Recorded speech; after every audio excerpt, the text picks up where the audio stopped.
ಎಲ್ರಿಗೂ ನಮಸ್ಕಾರ. ನೀವು ನೋಡ್ತಾ ಇದ್ದೀರಾ ಟಿವಿ ವಿಕ್ರಮ. ರೀಪೋ ಸರ್ಪಿಸುವ ಸ್ಪಾಟ್ಲೈಟ್ ಕಾರ್ಯಕ್ರಮಕ್ಕೆ ಸ್ವಾಗತ.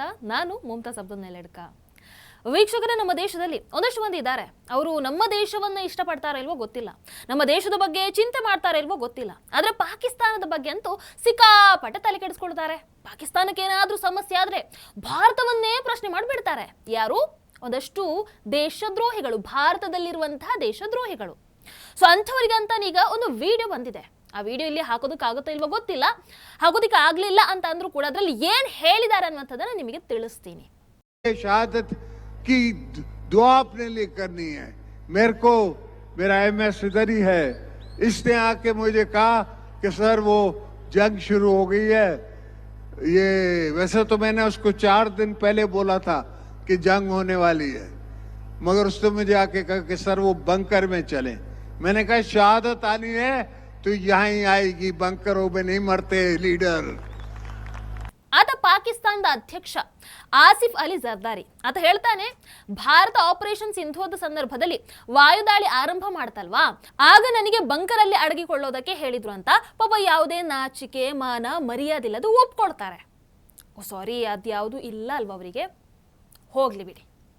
ಸೊ ಈಗ ಇದನ್ನ ಕೇಳಿದ ಮೇಲೆ ನಾನು ಅವತ್ತು ಆಪರೇಷನ್ ಸಿಂಧೂರ್ ಆದಾಗ ನಮ್ಮ ಭಾರತದಲ್ಲಿ ಒಂದಷ್ಟು ದೇಶದ್ರೋಹಿಗಳು, ಈ ಭಾರತೀಯ ಸಶಸ್ತ್ರ ಪಡೆಗಳು ಯಾವುದೇ ದಾಳಿಯನ್ನು ನಡೆಸಲೇ ಇಲ್ಲ ಪಾಕಿಸ್ತಾನದ ವಿರುದ್ಧ, ಭಾರತವನ್ನೇ ಪಾಕ್ ಒಡೆದು ಹಾಕಿದೆ ಅಂತ ಏನೇನೋ ಸುಳ್ಳು ಪ್ರಚಾರ ಮಾಡಿಕೊಂಡು ಪಾಕ್ ಪರ ನಿಂತಿದ್ರಲ್ವಾ, ಆ ದೇಶದ್ರೋಹಿಗಳನ್ನು ಈಗ ಹುಡುಕ್ತಾ ಇದ್ದೀನಿ. ಸಿಕ್ಕಿದ್ರೆ ನನಗೆ ಹೇಳಿ ಆಯ್ತಾ. ವೀಕ್ಷಕರೇ, ನಿಜ ಹೇಳಿ, ಕಾಂಗ್ರೆಸ್ಸಿಗೆ ಒಳ್ಳೆ ಮೆಂಟರ್ ಅವಶ್ಯಕತೆ ಇದೆ. ಮೆಂಟರ್ ಅವಶ್ಯಕತೆ ಇದೆ ಅರ್ಜೆಂಟ್ ಆಗಿ. ಏನೋ ಪ್ರೊಪಗಂಡ ಮಾಡಕ್ ಹೋಗ್ತಾರೆ ಪ್ರತಿ ಸಂದರ್ಭದಲ್ಲಿ, ಆದ್ರೆ ಹೆಂಗೋ ಕೊನೆಗೆ ಅವರೇ ಸಿಕ್ಕಾಕೊಳ್ತಾರೆ. ಈಗ ನೋಡಿ, ಹಂಗೆ ಆಗಿದೆ. ರಾಜಸ್ಥಾನದಲ್ಲಿ ಕಾಂಗ್ರೆಸ್ ವಿರುದ್ಧ ಈಗ ಕಾರ್ಮಿಕರು ಪ್ರತಿಭಟನೆಯನ್ನ ಮಾಡ್ತಾ ಇದ್ದಾರೆ. ಯಾಕೆ? ಸಂಬಳ ಕೊಡ್ಲಿಲ್ಲ ಅಂತೆ. ಯಾವುದ್ರ ಸಂಬಳ? ಕೆಲಸ ಮಾಡಿರೋದ್ರದ್ದಲ್ಲ, ಪ್ರತಿಭಟನೆಯಲ್ಲಿ ಭಾಗವಹಿಸಿದ್ರ ಸಂಬಳ. ಈ ಅರಾವಳಿ ವಿಚಾರ ಇದೆಯಲ್ವಾ, ಸೊ ಅದರಲ್ಲಿ ಪ್ರತಿಭಟನೆಯಲ್ಲಿ ಭಾಗವಹಿಸಿದ್ರೆ ನಿಮಗೆ 500 ರೂಪಾಯಿ ಬಿಟ್ಟಿ ಊಟ, ಉಚಿತ ವಸತಿ ಇವೆಲ್ಲವನ್ನ ಕೊಡ್ತೀವಿ ಅಂತ ಹೇಳಿ ಕಾಂಗ್ರೆಸ್ ಭರವಸೆಯನ್ನು ಕೊಟ್ಟು ಅವರನ್ನ ಕರ್ಕೊಂಡು ಹೋಗ್ತಾರಂತೆ ಪ್ರತಿಭಟನೆಗೆ. ಈಗ ಪ್ರತಿಭಟನೆ ಎಲ್ಲ ಮುಗಿಯಿತಾ? ಈಗ ನೋಡಿದ್ರೆ ಪಾಪ ಏನು ಕೊಡ್ತಾನೆ ಇಲ್ವಂತೆ. ಅದಕ್ಕೋಸ್ಕರ ಕಾಂಗ್ರೆಸ್ ನಮಗೆ ಮೋಸವನ್ನೇ ಮಾಡಿಬಿಟ್ಟಿದೆ. ಅವರಿಗೂ ಈ ಅರಾವಳಿಗೂ ಯಾವುದೇ ಸಂಬಂಧನೇ ಇಲ್ಲ. ಅಂದ್ರೆ ಅವರು ಇಲ್ಲಿ ಬೇಳೆಯನ್ನ ಬೇಯಿಸ್ಕೊಳ್ತಾ ಇದ್ದಾರೆ. ಸೊ ಈಗ ಸತ್ಯ ಬಯಲಾಗಿದೆ ಅಂತ ಪಾಪ ಮೋಸ ಹೋದಂಥವ್ರು ಅಳಲನ್ನ ತೋಡ್ಕೊಳ್ತಾ ಇದ್ದಾರೆ.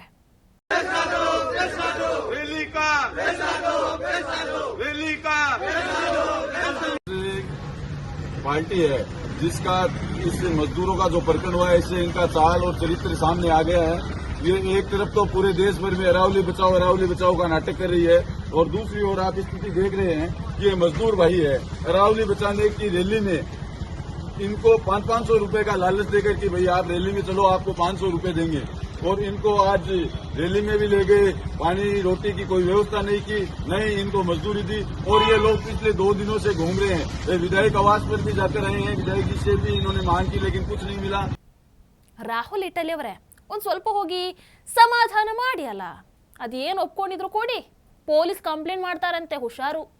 ವೀಕ್ಷಕರು, ಇನ್ನು ಇದು ಕರ್ನಾಟಕನ ಕೇರಳನ ಒಂದು ಅರ್ಥ ಆಗ್ತಾ ಇಲ್ವಲ್ಲ. ಕರ್ನಾಟಕ ಕಾಂಗ್ರೆಸ್ ಇಲ್ಲಿ ಏನು ಮಾಡ್ತಾ ಇದೆ?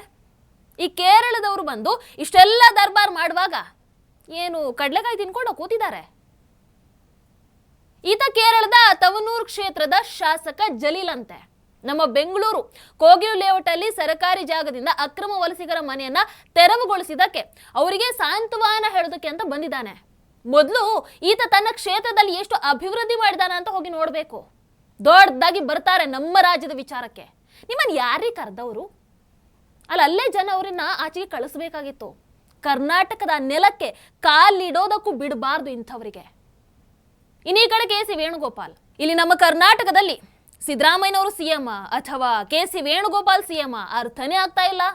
ಅವ್ರು ಬಂದು ಇಲ್ಲಿ ಕರ್ನಾಟಕ ಕಾಂಗ್ರೆಸ್ಗೆ ಸಜೆಷನ್ ಅನ್ನು ಕೊಡ್ತಾ ಇದ್ದಾರೆ, ನೀವು ಮಾನವೀಯತೆಯ ದೃಷ್ಟಿಯಿಂದ ಅವರಿಗೆ ಮನೆಯನ್ನ ಕಟ್ಟಿಕೊಡಿ ಅಂತ. ಯಾವ ಮಾನವೀಯತೆ? ಅಕ್ರಮ ವಲಸಿಗರಿಗೆ ಯಾವ ಮಾನವೀಯತೆ? ಅಷ್ಟಿದ್ರೆ ನೀವೇ ಹೋಗಿ ನಿಮ್ಮ ಮನೇಲಿ ಇಟ್ಕೊಳ್ಳಿ ಅಲ್ಲ. ಸಿದ್ದರಾಮಯ್ಯನವರು ಅದಕ್ಕೆ ಆಯ್ತು ಕೊಡೋಣ ಅಂತ ಹೇಳ್ತಾ ಇದ್ದಾರೆ. ಯಾವುದೇ ಕಾರಣಕ್ಕೂ ಆ ಅಕ್ರಮ ವಲಸಿಗರಿಗೆ ಪುನರ್ವಸತಿ ಕೊಡಬಾರದು. ಇಲ್ಲಿ ಹೈಕಮಾಂಡ್ ಒಂದು ಸ್ವಲ್ಪ ಬಾಯಿ ಮುಚ್ಕೊಂಡು ಕೂತ್ರೇನೆ ಒಳ್ಳೇದು ಅಂತ ಅನ್ಸುತ್ತೆ. ಕಾಂಗ್ರೆಸ್ ಇದನ್ನ ಹೇಳಬೇಕು ಹೈಕಮಾಂಡಿಗೆ ಪ್ರತಿ ಸಂದರ್ಭದಲ್ಲೂ. ಆಯ್ತು ಆಯ್ತು ಆಯ್ತು ಸರ್, ಆಯ್ತು ಮೇಡಮ್ ಹೇಳೋದಲ್ಲ. ಇಲ್ಲ ಅಂತಂದ್ರೆ ಇದು ಕನ್ನಡಿಗರಿಗೆ ನೀವು ಮಾಡುವಂತ ಅವಮಾನ. ಅಂಡ್ ಈ ವಿಚಾರದಲ್ಲಿ ಕೇರಳ ಬಂದು ಇಲ್ಲಿ ಇಷ್ಟೊಂದು ದರ್ಬಾರ್ ಮಾಡುವಾಗ್ಲೂ ಕೂಡ ಕನ್ನಡ ಹೋರಾಟಗಾರರು ಯಾಕೆ ಧ್ವನಿಯನ್ನು ಎತ್ತುತ್ತಾ ಇಲ್ಲ ಅನ್ನುವಂಥದ್ದು ಅರ್ಥನೇ ಆಗ್ತಾ ಇಲ್ಲ. ಇನ್ನು ಮತ್ತೊಂದು ಕಡೆ ನೋಡಿದ್ರೆ ವಾಹ್, ಕ್ಯಾಲೆಂಡರ್ ಇಯರಿಗೆ ಕುಡಿದು ರಸ್ತೆ ಗಲ್ಲಿಯಲ್ಲಿ ಬೀಳುವಂತಹ ಎಲ್ಲ ಕುಡುಕರಿಗೆ ಕರ್ನಾಟಕ ಕಾಂಗ್ರೆಸ್ ಸರ್ಕಾರ ಒಂದು ಗುಡ್ ನ್ಯೂಸ್ ಅನ್ನ ಕೊಟ್ಟಿದೆ. ಏನು ಅಂತ ಅಂದ್ರೆ, ಸಪೋಸ್ ಯಾರೋ ತುಂಬಾ ಅವ್ರಿಗೆ ಕುಡಿದ್ಬಿಟ್ಟಿರ್ತಾರೆ, ಹೋಗಕ್ಕಾಗಲ್ಲ, ಅಥವಾ ಏನೋ ಅವರು ಎಕ್ಸಾಸ್ಟ್ ಆಗಿರ್ತಾರೆ, ಓಲಾ ಉಬರ್ ಇವೆಲ್ಲ ಇದಾವಲ್ಲ, ಅವೆಲ್ಲ ಜಾಮ್ ಆಗಿಬಿಡ್ತವೆ, ಏನು ಸಿಗೋದಿಲ್ಲ ವೆಹಿಕಲ್ಸ್, ಮನೆಗೆ ಹೋಗ್ಬೇಕು, ಏನು ಮಾಡ್ತಾರೆ? ಅದಕ್ಕೆ ನಾವು ಏನು ಮಾಡಿದ್ದೀವಿ ಅಂತ ಒಂದು 8 ಕಡೆ ಕಾರಿನ ವ್ಯವಸ್ಥೆನೂ ಮಾಡಿರ್ತೀವಿ, ನಮ್ಮ ವೆಹಿಕಲ್ಸ್ಗಳು ಪೊಲೀಸ್ ವೆಹಿಕಲ್ಸ್ಗಳ ವ್ಯವಸ್ಥೆನೂ ಮಾಡಿರ್ತೀವಿ. ಅವ್ರನ್ನ ಕರ್ಕೊಂಡೋಗಿ ಅವರ ಮನೆ ಹತ್ರ ಬಿಡ್ತಕ್ಕಂಥ ವ್ಯವಸ್ಥೆಯನ್ನ ಮಾಡಿರ್ತೇವೆ. ಅದು 8 ಕಡೆ ಮಾಡಿದ್ದೇವೆ. ನೀವು ಮದ್ಯಪಾನವನ್ನ ಮಾಡಿ ಟೈಟ್ ಆಗಿ ನಿಮಗೆ ನಡೆಯೋದಕ್ಕೂ ಆಗದಂತಹ ಪರಿಸ್ಥಿತಿ ಆದ್ರೆ, ನಿಮಗೆ ಟ್ಯಾಕ್ಸಿ ಬುಕ್ ಮಾಡೋದಕ್ಕೂ ಆಗದಿದ್ರೆ ಟೆನ್ಷನೇ ಮಾಡ್ಕೊಳ್ಬೇಡಿ. ಕರ್ನಾಟಕ ಕಾಂಗ್ರೆಸ್ ಸರ್ಕಾರ ಉಚಿತ ವಾಹನ ಸೇವೆಯನ್ನು ಆಲ್ರೆಡಿ ರೆಡಿ ಮಾಡಿಟ್ಟಿದೆ. ನಿಮ್ಮನ್ನ ಮನೆವರೆಗೂ ಕೂಡ ಬಿಡ್ತಾರಂತೆ. ಅದು ಸರ್ಕಾರದ ಜವಾಬ್ದಾರಿ ಅಂತೆ. ಅಂದ್ರೆ ಒಟ್ಟಿನಲ್ಲಿ ಎಲ್ಲರೂ ಕೂಡಿಬೇಕು ಅಷ್ಟೇ ಕರ್ನಾಟಕ ಕಾಂಗ್ರೆಸ್ ಸರ್ಕಾರಕ್ಕೆ. ಸೊ ಇದು ಎಷ್ಟನೇ ಗ್ಯಾರಂಟಿ ಅಂತ ನನಗೆ ಗೊತ್ತಿಲ್ಲ, ಪರಮೇಶ್ವರ್ ಅವರನ್ನ ಕೇಳಬೇಡಿ. ವೀಕ್ಷಕರು, ಇನ್ನೊಂದು ಕಡೆ BL ಸಂತೋಷ್ ಅವರು ಬಹಳ ಅದ್ಭುತವಾಗಿ ಮಾತಾಡ್ತಾ ಹೇಳ್ತಾರೆ. अपने बंगाल विरुद्ध दूसरे बार का है, इसके लिए मैं करता हूँ, Bengal is not a political battle for us, it is a civilisational battle for us. We look it in the same way. To save India we have to win Bengal. That will not be our 19th or 20th state. To save India from a big demographic challenge, we want to win Bengal and we will win it all. Yes, Paschima Bangala ನಮಗೆ ಕೇವಲ ಒಂದು ಅಧಿಕಾರದ ಹೋರಾಟ ಅಂತಲ್ಲ, ಅದು ನಮ್ಮ ಸಂಸ್ಕೃತಿಯನ್ನ ರಕ್ಷಿಸುವಂತಹ ಹೋರಾಟ. ಭಾರತವನ್ನ ರಕ್ಷಣೆ ಮಾಡಬೇಕಾದ್ರೆ ಮೊದಲು ನಾವು ಪಶ್ಚಿಮ ಬಂಗಾಳವನ್ನ ರಕ್ಷಣೆ ಮಾಡಬೇಕು. ಅಂದ್ರೆ ದೀದಿ ಕೈಯಿಂದ ನಾವು ಅದನ್ನ ರಕ್ಷಣೆ ಮಾಡಬೇಕು.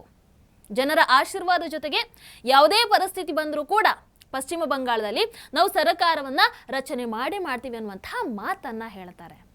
ಖಂಡಿತ ಪಶ್ಚಿಮ ಬಂಗಾಳ ಇವತ್ತು ದೀದಿ ಆಡಳಿತದಲ್ಲಿ ಒಂಥರ ಮಿನಿ ಬಾಂಗ್ಲಾದೇಶ ಆಗಿಬಿಟ್ಟಿದೆ.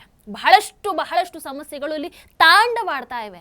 ಸೊ ಅವೆಲ್ಲದಕ್ಕೂ ಕೂಡ ಫುಲ್ ಸ್ಟಾಪ್ ಇಡೋದಕ್ಕೆ ಈ ಬಾರಿ ಬಿಜೆಪಿ ಸರ್ಕಾರ ಬರುತ್ತೆ. ಜನ ನಮ್ಮ ಕೈಯನ್ನ ಹಿಡಿತಾರೆ ಅನ್ನುವಂಥದ್ದು ಈಗ ಬಿಜೆಪಿಯ ನಂಬಿಕೆ.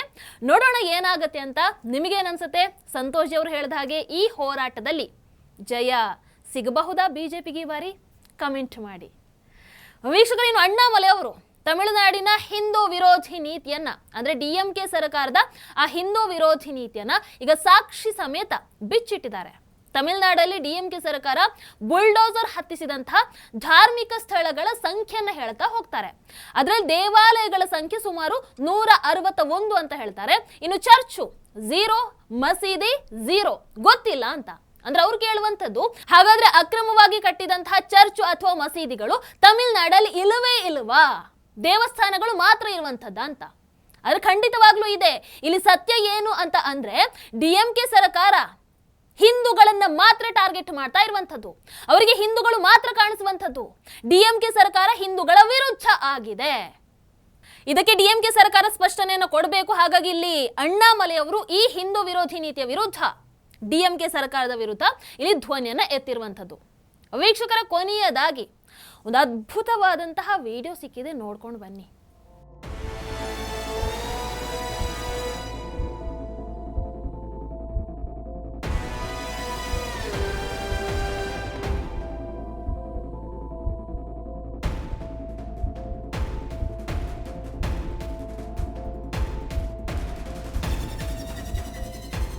ಏನಿಲ್ಲ, ಸೋಷಿಯಲ್ ಮೀಡಿಯಾ ಯೂನಿವರ್ಸಿಟಿಯ ಅಧ್ಯಕ್ಷರ ಪ್ರಕಾರ ಪಾಕಿಸ್ತಾನದ ಪ್ರಧಾನಿ ಶಹಬಾಜ್ ಶರೀಫ್, ಅದೇ ರೀತಿ ಬಾಂಗ್ಲಾದೇಶದ ಯೂನುಸ್ ಅಲ್ಲಿ ಭೇಟಿಯಾಗಿ ಒಂದು ದೊಡ್ಡ ಐತಿಹಾಸಿಕ ಒಪ್ಪಂದಕ್ಕೆ ಸಹಿಯನ್ನ ಹಾಕಿಬಿಟ್ರಂತೆ. ಅಂಡ್ ಅದರಲ್ಲಿ ಏನ್ ಮಾತಾಡಿದ್ದಾರೆ ಅಂತಂದ್ರೆ, ಅವರು ಜಗತ್ತನ್ನ 2 ಭಾಗಗಳಾಗಿ ನಾವು ಹಂಚಿಕೊಳ್ಳೋಣ, ಒಂದು ಭಾಗದಿಂದ ಪಾಕಿಸ್ತಾನ ಭಿಕ್ಷೆಯನ್ನ ಬೇಡುತ್ತೆ, ಇನ್ನೊಂದು ಭಾಗದಿಂದ ಬಾಂಗ್ಲಾದೇಶ ಭಿಕ್ಷೆಯನ್ನ ಬೇಡುತ್ತೆ ಅಂತ ಪಾಪ ತೀರ್ಮಾನವನ್ನ ಮಾಡಿದಾರಂತೆ. ಅಷ್ಟೇ ಫ್ರೆಂಡ್ಸ್, ಇನ್ನೇನಿಲ್ಲ. ಇದಾಗಿತ್ತು ಇವತ್ತಿನ ಸ್ಪೆಷಲ್ ಎಪಿಸೋಡ್. ನೋಡ್ತಾ ಇರಿ ಟಿವಿ ವಿಕ್ರಮ, ದೇಶ ನಿಮ್ಮ ಕೈಯಲ್ಲಿ, ಅಂದರೆ ನಾವೆಲ್ಲರ ಕೈಯಲ್ಲಿ. ನಮಸ್ಕಾರ. ಟಿವಿ ವಿಕ್ರಮ, ದೇಶ ನಿಮ್ಮ ಕೈಯಲ್ಲಿ. ಈ ಕಾರ್ಯಕ್ರಮ ನಿಮಗೆ ಇಷ್ಟ ಆಗಿದ್ದಲ್ಲಿ ಲೈಕ್, ಶೇರ್ ಹಾಗೂ ಕಮೆಂಟ್ ಮಾಡಿ. ಟಿವಿ ವಿಕ್ರಮದ ಕಾರ್ಯಕ್ರಮಗಳನ್ನು ನಿರಂತರವಾಗಿ ವೀಕ್ಷಿಸಲು ಸಬ್ಸ್ಕ್ರೈಬ್ ಮಾಡಿ, ಬೆಲ್ ಐಕನ್ ಒತ್ತಿ.